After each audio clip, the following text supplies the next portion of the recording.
Hello, my name is Alexander Conrad, although most of you, if not all of you, know me as Sashko. We've all heard it and we all know it, so I won't talk about how hard this school is because it would be feckless of me to do so. That is a Mayorism term for all of you freshmen that are about to become sophomores. So when I came into ninth grade, it was hectic. I remember walking through those doors into this Coliseum, and I just saw all these houses, and I'm like, what the heck is this? What is this? What is this mess? And by the end of senior year now, it really kind of isn't a mess, although while it isn't perfect, I will admit that it's pretty good. It's pretty good.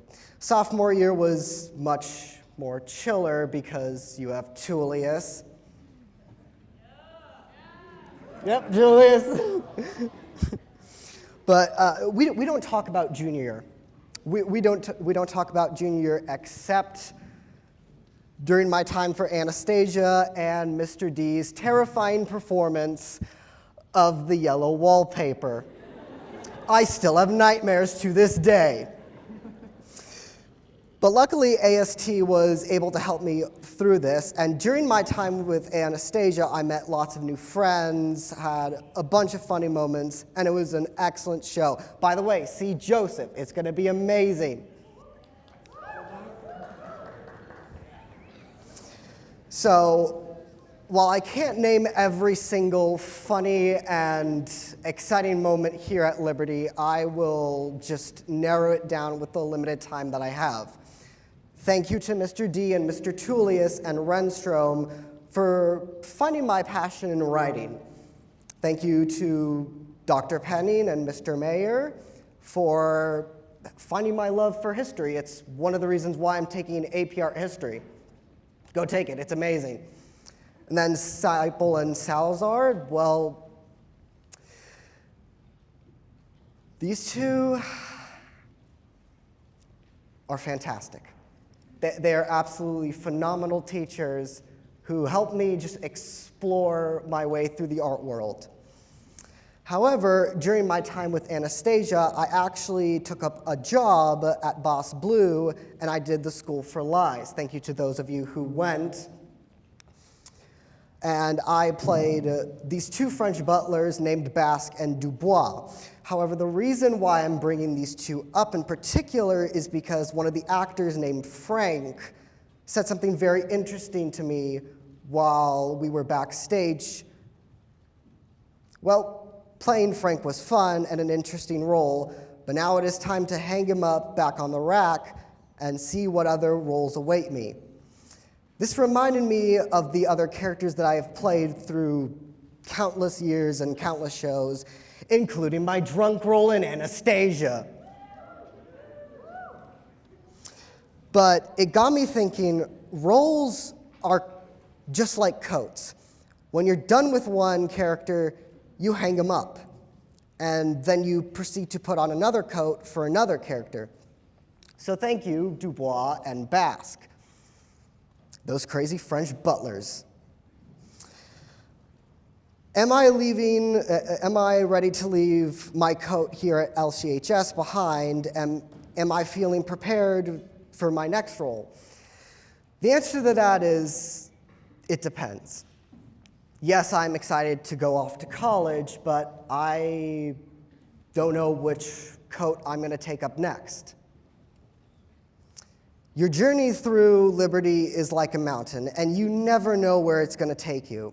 However, I learned this from a very wise friend. Instead of looking at how much you have left on your path, look down to see how far you have accomplished. And as I hang my coat back on the rack, I shall let the next senior ready to attack.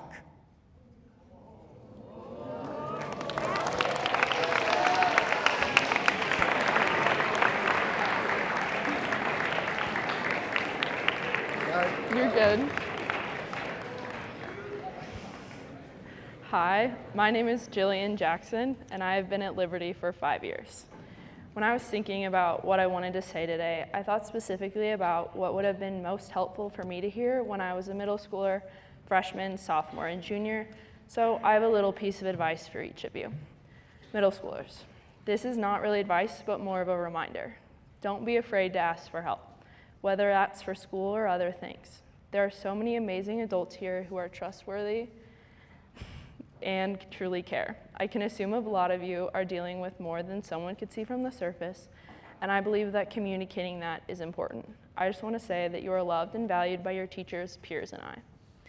Freshmen, my advice for you is to put effort into friendships even when they feel difficult. Many of my friendships that I've been able to deepen will last me through college, and I know you will find those people. Friendships where honesty and love are the center will be the most life-changing relationships. I have known one of my best friends for 13 years. She has seen me at my best and at my worst. She has continued to encourage me and has been honest with me in hard times. That honesty is hard to find, but so important. Those childhood friendships are not the only ones that are meant to be like this. The relationships I have made over the past 2 to 3 years are ones that I will keep with me after I leave. The honest love of a true friend cannot be replaced and will shape you as a person whether you think it will or not. I know that this is cliche, but who you surround yourself with is who you become. It's true. I've seen myself change as a better person based on who I have surrounded myself with.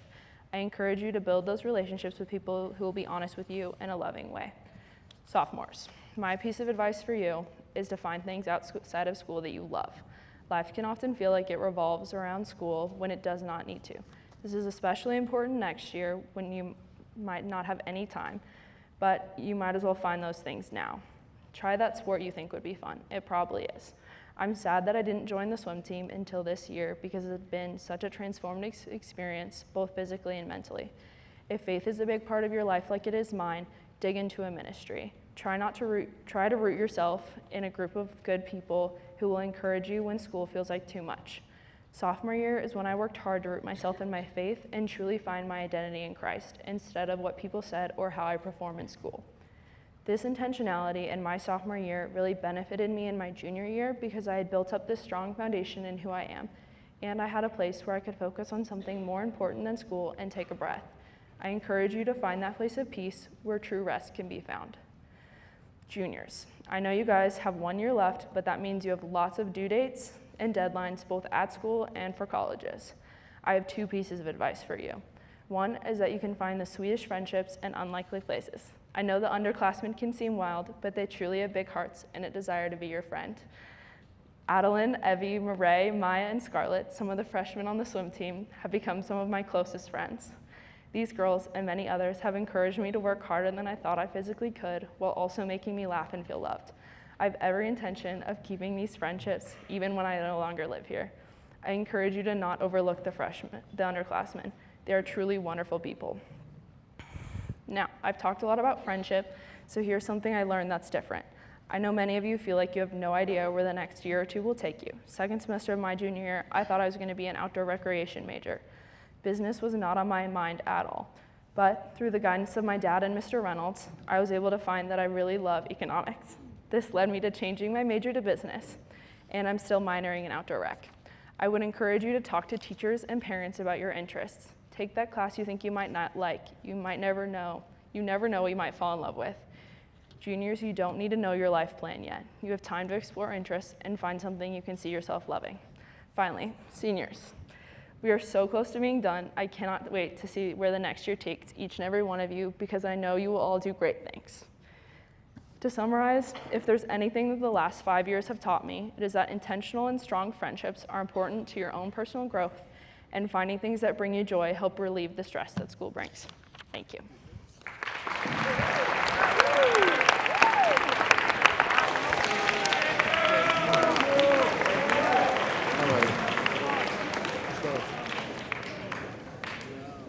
All right, well, for those of you that don't know me, I'm Andrew Barber. Now, believe it or not, there was a time when I was not beaming the joys of a Liberty Common education. I was actually homeschooled by 2 loving and intentional people, Mom and Dad. Well, my dad got the more entertaining role of teaching theology, culinary arts, and pop culture, among other things. My mom had the less glamorous subjects like handwriting, math, and proper sibling disagreement resolution. Now, I explain this not as a way to brag on the more diverse subject variety that homeschooling allows for, but so you can see how I viewed high school within a public charter school. Now, in the days of my relative youth, I became a bit more rambunctious and energetic than my mom at times could handle. This in part led to my parents sending me to this place known to my friends as Little Liberty. All that I knew of this mysterious realm were the horror stories that my neighbors had cautioned me with. You know, you're kept in a small room for 8 hours. You don't see any sunlight in the classroom. And you have to roam this cold and barren wasteland that is the frozen wintertime track. And you're not given any quarter inside. But from the stone cold teacher I had to the nitpicking dress code that second, sixth grade year felt like, I was serving like a sentence in purgatory for the mischief-full days of my past. It wasn't until last summer at Boise State when I had this very distinct moment of clarity. I really realized how truly grateful I am for the loving people that God has put in my life. I'm grateful for my English teacher's patience with the chicken scratch I attempt to pass off as writing. I am thankful for Maestro Wallace's consistent listening, Mr. Lovely's zeal for math, and believe it or not, Mr. Stefanovich's cut-and-dry grading system. That's not even mentioning my lively siblings, thoughtful grandparents, and my persistent parents. So all that to say, here are a few things that I picked up while journeying through the ranks of LCHS. But to paint the picture for this, though, let's go back 5 months to a cool summer night. It was August 30th, 2024. My friends and I had just danced it up at the autograph dance, and we're enjoying the sweet tastes of Josh and John's. Now, as it happens, the large group of friends were drowning each other out with the usual post-dance drama, when one friend of mine gave his best attempt at elevating the discourse of the evening. "What's one goal you have for your senior year?" Kurt asked our group. As I tried to cobble together a reasonable response, I thought of what my dad had told me about his high school time. I won't spoil some of his very amusing stories here, but what I realized is that the ways in which I affect my peers should be devoid of regret. I would like to call us all to a renewed devotion to having an intentionality with the words we share, kind of like what Jillian said. Whether to a close friend in passing greeting or to a freshman stealing a PE uniform in the locker room. Be intentional with the words you're saying. The Apostle John also reminds us of the power we have with our speech in James 3, 4 through 5. Look at the ships also. Even though they're so large and driven by such strong winds, they're guided by a very small rudder wherever the will of the pilot directs. And your tongue, so also is the tongue. It's small, but it boasts of great things. And by saying that, all I mean is that the power of which your speech affects one another, very important to be intentional with that. So that's all I'll say on that. Yeah. Okay, so another decision that you can make, it's very worthwhile, is, go to the gym. After my first season of wrestling, my older brother, his buddy, was taking his younger brother to the gym, and my older brother told me, he was like, "Hey, I can't let my best friend get his younger brother to be stronger than you, so you got to come to the gym with me." Right? So I did, and then eventually he got a wife, and then he bailed on me. Now I don't have a gym bro anymore. It's kind of lame. Come on. Anyway, no, but really, you can find a local gym, get a cheap membership, ask your parents if they could subsidize your endeavors, or just go to the weight room right behind me, because you'll feel better. It's good for you. How the heck are you going to take care of a family if you can't care for the body you've been given, right? Because you should be a good steward of the body entrusted to you by God. That's all I have to say on that. One thing I really learned coming to Liberty is you should go to school for the education. That's something Michael Knowles said. But, I remember distinctly Mr. D in American Lit, always talking about how, integrity is very important because, he'd spend the entire class period talking about how you should read the reading, forming an intimate relationship with the text for the night. And he wouldn't read it in class like some of the other teachers had done. And I'd always be confused, why don't we just get this homework done in class? Come on, Mr. D. But it really hammered home, you gotta do the homework. Because why even go to school if you're not gonna learn anything, right? Especially nowadays, why would you spend hundreds of thousands of dollars or get into debt hundreds of thousands of dollars if you don't want to learn anything, So thanks, Mr. D. Appreciate that. Then my last little point here, something that I learned is pretty helpful. It's just get rid of social media, okay? Now, you've probably heard of this a lot, probably lame to hear. But I just noticed, if I have social media, I'll waste time, just watching things that aren't really meaningful, just go right out of my brain once I'm done. Not meaningful. I actually have a funny story about this. The thing that finally pushed me over the edge, and I went cold turkey, as they say, was because I met this girl, and I went to the gym with her, and we had each other's snap, but that's lame, right? Why would you want to Snapchat? So I was like, oh no, I don't have Snapchat anymore, because I deleted my account. So I was like, oh, can I get your number? And she's like, yeah. So you can use that, but they're probably going to know where you got that from. Yeah, and another thing is social media, if you're bored and you use social media, only boring people get bored. That's what my dad says. So don't be boring. Spend your time doing meaningful things. Also, one of my friends was like, oh, but I use it to keep in touch with my friends. And to that I just say, try to get to know them better in the real world. Yeah. Thanks for listening. Maybe that was boring, but yeah, it's been.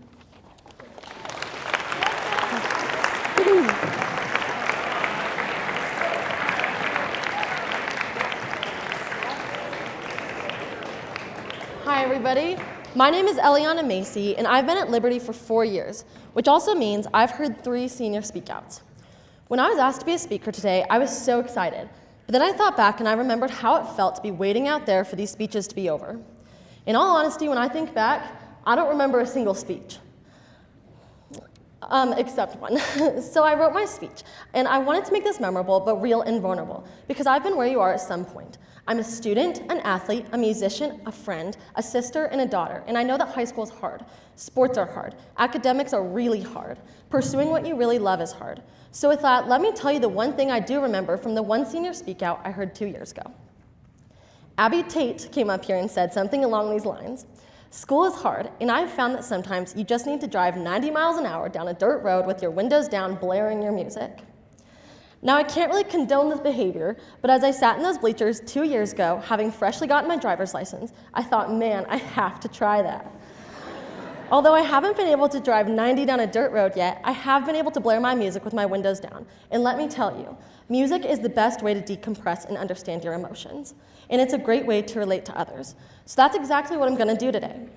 I'm going to share with you 3 songs by extremely popular artists that have helped me survive high school. I'm sure most of you have heard of Taylor Swift. Her song, You're on Your Own, Kid, helped me. Not because I was alone, but because of one specific line. Near the end, she sings, there were pages turned with the bridges burned. Now, I don't know about you, but I've gained and lost so many friends. I have a few that have stuck with me for many years, and a few that I've just met. But there have been a few unfortunate bridges burned along the way. Those lost relationships were not a waste of time and effort. I learned how to be a better friend and person, how to relate to others, and made millions of memories. One of the hardest lessons I have ever had to learn is that some people are not going to like you, and it's okay. It's just a part of life. I would do anything for my friends, but sometimes those bridges will burn, and it's okay. It doesn't mean that you're a bad person or that you did something wrong. It might mean that it wasn't the right time, or you simply have different personalities. Treat everyone with kindness, but it's okay if you're not friends with everyone. This song helped me learn that all I need is just a few true, deep friendships, and that's enough. Just be yourself, and you'll have no problem finding those sweet friendships. The second song that helped me survive high school is Passenger by Noah Kahan. I have a million song lyrics of his that I would like to share, but this one is my favorite. He sings, "Though you make me balanced, you can't make me whole." As Liberty students, many of us are perfectionists and care deeply about the things we're doing. I know personally I've been involved in many things that have balanced my life, including volleyball, musical theater, FCA, academics, my church, jazz band, and the list goes on. One huge mistake I made in high school, and I'm still growing in, is that I find it easy to wrap my identity in my performance, thinking that it will make me whole. It's easy to feel like your grades define you, or winning or losing determines your value. For me, I struggle with this lie in many fields, but especially in volleyball. As I battled through an extremely difficult volleyball season a few years ago, I talked to my coach, and she asked me this question, and I want to challenge each of you with the same question. She asked me, who would you be without volleyball? Now fill in the blank. Who would you be without straight A's, or music, or robotics, or leadership? As I thought about this question, I realized that without volleyball in my life, I would still be a child of God, a sister and daughter, a good friend, a music lover, and so much more. Volleyball does not define me. Whatever that may be in your life, it does not define you either. You are so much more than your performance. This was a major battle I had to fight throughout high school, and if I could go back, I would have been healthier if I'd understood that my performance in academics, athletics, music, and clubs does not make me who I am. Without those things, I am still Eliana, and I'm still valued and loved regardless of my performance. I encourage you to find that thing in your life that you wrap your identity in and battle that lie that you are defined by your performance. Lastly, one of my favorite artists and favorite songs of all time, Vienna by Billy Joel. He sings, "Slow down, you're doing fine. You can't be everything you want to be before your time." One of the biggest battles in my life is my stress. I stress over tests, volleyball games, performances, relationships, everything. I want to get an A on this test, or I want to be perfect in my performance. A huge thing for me in high school was I wanted to get recruited to play volleyball in college. But it takes time for those things to happen. It takes time to study, or practice, or rehearse, or get recruited. Those things don't happen overnight, and it's okay. You don't have to know where you're going to college, or what you want to study, or what you're going to do for the rest of your life when you're a junior or senior. You can't be everything you want to be before your time. Give yourself time to achieve those goals that you want so desperately. Know that what is meant for you will not miss you. Trust that God has a perfect plan for you in your life, and He will provide. In the meantime, go enjoy high school. Go hang out with your friends on a weeknight. Go to coffee after school. Take a road trip together. Talk with your teachers, because believe it or not, they really do care about you and want to get to know you. High school is so much more than the constant studying or worrying or stress. It's about making friendships and memories that will last you a lifetime. Don't get stressed about your future, because you're exactly where you need to be right now, and I know God will provide for you. I did my best to wrap up 3 of the most important lessons that I've learned in high school into 3 songs. I hope what you got out of this speech is that having a small but genuine circle of friends is more important than being liked by everybody. Your performance does not define who you are, and go live it up in high school and stop stressing about your future. Thank you.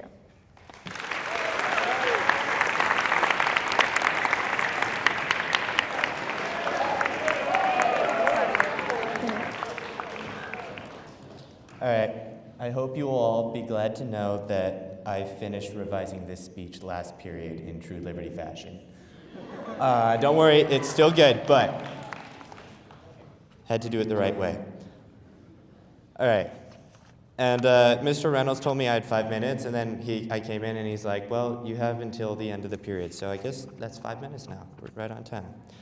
All right, so today I'm going to try and give you all some pieces of advice and encouragement that I've learned that will hopefully help you all as well as you make your way through middle and high school. So it's been said by all of my peers up here, but if you're a student here at Liberty, especially if you're a junior, you know that it's often pretty easy to overlook all of the good in our school because of how difficult it is. It's easy to focus only on what's hard or wrong with Liberty. I know, I can be pretty cynical sometimes too, but today I wanted to focus on all of those positives, the reasons to stay at Liberty, the reasons that our school is great. And along with that, I have a few pieces of advice, which you've probably heard before, but they're always good to hear again. For me, the greatest positive to attending Liberty has been the people, the friends I've made here. Look around you. I hope, and for most of you, I can almost guarantee that you can see someone right now who you would call your friend. When I look around this room, I can see more of my friends than I would care to count right now. I think I can safely say that at least half of the 80-something seniors sitting behind me are my friends. And those friends have been the most important thing here. They've helped me, taught me, encouraged me. We've been through tragedies, triumphs, and comedies, mostly comedies, and I can't say how grateful I am for them all. If you want to succeed at Liberty and enjoy your time here, you need to build strong friendships. Look to your classmates, students in other classes, your family, even your teachers. Strong relationships have been scientifically proven to make you live longer, and they're going to make going through school that much better. Second positive I'd like to highlight here is the benefits of the education itself we receive at Liberty. Although some of you might roll your eyes at that, it really is true. The education is excellent, and it's one that we all should be eager to gain. Obviously, despite what we ought to feel, it's usually pretty hard to be eager about school. But try to think, though, of what you'll get in the end. You will have read dozens of amazing books. Yeah, they are amazing books, especially the ones that have lasted for 4,000 years. You'll understand economics, government, history, physics. You might even learn how to find the nth roots of complex polynomials. If you don't see why that's something that is important for you to know, go ask Mr. Lovely. Think of how much better of a person that education will make you. You will understand how the world around you works, politically, socially, and scientifically. That will benefit you for your entire life. However, just because something is good in the end doesn't mean that the process of gaining it will be fun or enjoyable. This is true even of other things than school that you might enjoy more. I enjoy swimming after practice is over. I really love the final conference and state competitions, but those days when I have to get up at 4:30 a.m. for practice, I would rather do anything else, by which I mean sleep. Difficulty is not a reason to give up, though. They say that when the going gets tough, the tough get going. So be tough. If you want to succeed at Liberty, you're going to need what they call grit, the ability to buckle down and work despite how much you might detest the work you have to do. I know how hard it can be to be motivated and have that grit, though. My advice to all of you in that case is this. Try to find something you enjoy or are glad to have learned in school. Think objectively about it. What's something you've learned that you're just glad that you know? And focus on that. If you can't, try again tomorrow. In several years, I guarantee that you will be very grateful for the education you're getting now. It's like my swim practice or anything else in life. The end result is good, even if the process is kind of rough. All right, now I don't want to make it seem like your whole life in high school or junior high should be miserable just so you can gain this kind of abstract future benefit from your education. I also don't want to imply that pursuing that education is necessarily miserable, but sometimes, as I mentioned, it can be pretty difficult. Sometimes you need to focus on something other than school for a while. Don't give up all the fun in your life just because you need to excel at school or a sport or anything else. Know your limits, know when to call it quits. Sometimes you need a break from your sports and clubs. Sometimes it's okay to hang out with your friends at the basketball game, even though you have some homework to do. Sometimes it's even okay to not turn in that one homework assignment.